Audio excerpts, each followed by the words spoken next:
Beste leerlingen van HAVO 4.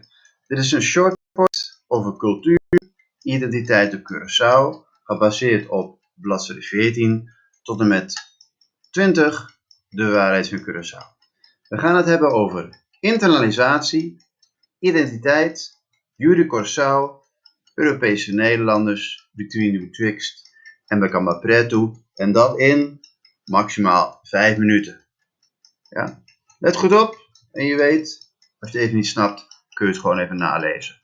Of het filmpje opnieuw bekijken.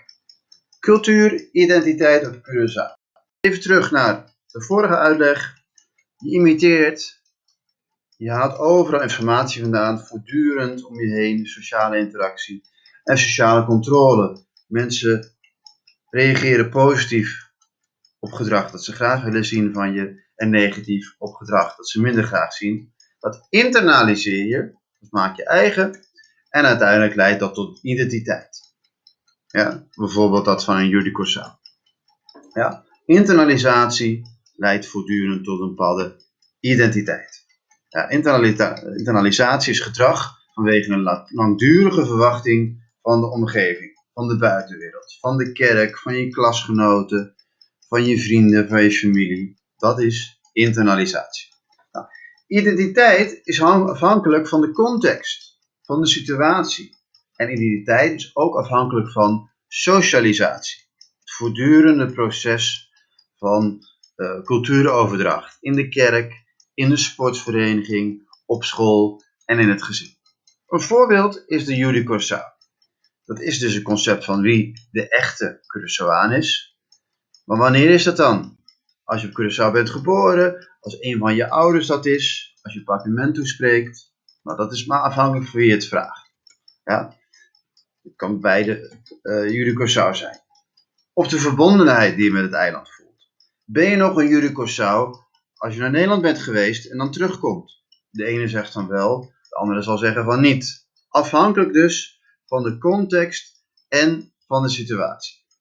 Dan hebben we ook in Curaçao de Europese Nederlanders, de Makamba's. Ze zijn in Nederland geboren, Curaçao geboren. Je hebt de aanpassers, maar je hebt ook de Europeanen die vast blijven houden aan een eigen manier van leven. Daarmee rekening houdend is 80% van Curaçao is officieel gewoon Nederlander, heeft een Nederlands paspoort. Turkse Nederlanders, hoe zit dat dan? Zijn Makamba's, maar ze hebben geen witte huid. Indische Nederlanders ook al niet. Dit is dus allemaal afhankelijk van hoe je het bekijkt, van een collectief gedeelde mening van een groep mensen en dus van perceptie. Het is subjectief, daar zal ik zo meteen nog op terugkomen. Dan heb je nog de betwixt identiteit. Je voelt je tussen twee groepen in, je voelt je gemengd, ja? Of geen van beide, een mix van beide. Het oordeel over de Judy Curaçao, oordeel over de Europese Nederlanders, de reactie van anderen zorgt ervoor dat je ergens tussenin komt te zitten. Ja? Ergens tussenin, twee identiteiten. Nou, dat brengt me bij de Makamba Pretu, een perfect voorbeeld van betwixt. De Judy Curaçao ben je niet, je bent geen Europese Nederlander, je komt terug uit Nederland en je neemt de Nederlandse gewoonte mee, de manier van denken neem je mee. Je bent geen Judy Curaçao volgens de omgeving, maar je wordt geduid als Makamba Pretu. En dat is een vorm van uitsluiting, want je wordt niet meer toegelaten tot de Judy Curaçao. En je identiteit wordt van buitenaf bepaald. Internaliseer je niet, want het is toch vooral een negatieve identiteit, maar het is ook heel subjectief. Of jij een Makamba bent, Makamba Pretu of Judy Curaçao, is allemaal afhankelijk van wie je het vraagt.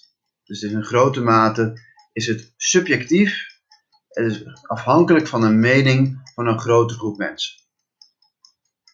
Tot zover heb ik het gehad binnen 5 minuten. Daarboven kun je ook vinden waar je het in het boek kunt vinden. Heb je nog vragen, dan kun je die hieronder stellen.